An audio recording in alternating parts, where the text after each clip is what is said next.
नमस्ते दोस्तों। आज हम फिजिक्स का एक one of the important topic के बारे में चर्चा करने जा रहे हैं।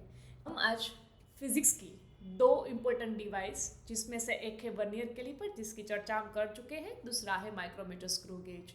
आज हम माइक्रोमीटर स्क्रू गेज के बारे में कंस्ट्रक्शन, स्केल अरेंजमेंट, उसका यूज, लीस्ट काउंट मेजरमेंट और उसका एक प्रैक्टिकल एग्जाम्पल लेने वाले हैं। तो stay tuned till the end. Welcome to the Neha academy और इंजीनियरिंग के रिलेटेड लेटेस्ट अपडेट के लिए डोंट फॉरगेट टू सब्सक्राइब। चलिए अब हम माइक्रोमीटर स्क्रू गेज के कंस्ट्रक्शन के बारे में जानते हैं। माइक्रोमीटर स्क्रू गेज में एक होता है यू फ्रेम।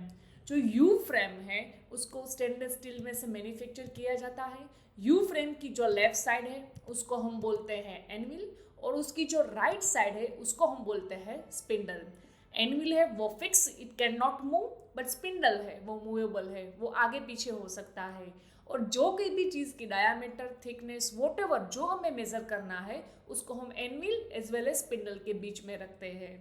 अब इसमें दो टाइप की स्केल होती है, एक है मेन स्केल और दूसरी होती है, और दूसरा जो पार्ट है उसको हम बोलेंगे थिम्बल, और थिम्बल के ऊपर जो स्केल मार्क करते हैं उसको हम बोलते हैं सर्कुलर स्केल।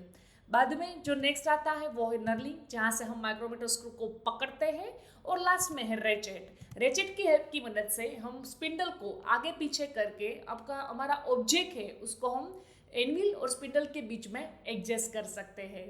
अब हम जानेंगे माइक्रोमीटर के यूज़ के बारे में। कोई भी चीज़ का आउटर डायामीटर मेजर करने के लिए, कोई भी चीज़ की थिकनेस मेजर करने के लिए, एवं छोटे से छोटा वायर भी होता है उसका भी डायामीटर जो हम एक्यूरेटली मेजर करना है तो हम माइक्रोमीटर स्क्रू गेज का यूज़ कर सकते हैं।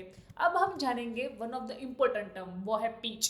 पिच मीन्स कि दो कंसेक्यूटिव थ्रेड स्क्रू में जो होते हैं उसके बीच का जो डिस्टेंस है उसको हम बोलेंगे पिच। अब हम जानेंगे least count measurement. Least count measurement की डिफाइन है pitch upon numbers of divisions on circular scale. और माइक्रोमीटर स्क्रू गेज का खुद का लीस्ट काउंट कितना है तो 0.01 mm और 0.001 सेंटीमीटर है। अब हम एक प्रैक्टिकल एग्जांपल लेने जा रहे हैं जिसमें हम एक सिक्का लेंगे और सिक्का का आउटर डायामीटर हमें मेजर करना है। चलो अब हम इमेज को थोड़ा जूम कर लेते हैं। तो यहाँ पे आप देख सकते हैं कि हमें मेन स्केल और सर्कुलर स्केल बस दो के रीडिंग लेने होते हैं, और उसका रीडिंग के लिए जो फॉर्मूला है लीस्ट काउंट की वो यह है, reading on main scale plus reading on circular scale into least count. अब इसमें सबसे पहले हम रीडिंग लेंगे मेन स्केल का। तो you can see main scale है वो हॉरिजॉन्टल स्केल है, तो उसमें 15, उसके बाद एड लाइन 16 और उसके एक बलाइन 17 जो मैंने एरो से मार्क की है।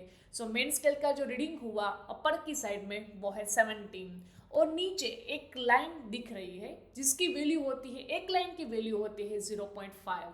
सो ऊपर 17 और एक लाइन दिख रही है इसलिए 0.5, तो फाइनल रीडिंग वुड बी 17.5।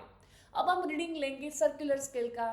तो जो रेड मार्क जो मैंने बताया है वो मेन स्केल की हॉरिजॉन्टल लाइन है, उसकी पोजीशन क्या कहाँ पे है सर्कुलर स्केल में, उसके हिसाब से हम सर्कुलर स्केल का मार्किंग नोटिस करेंगे।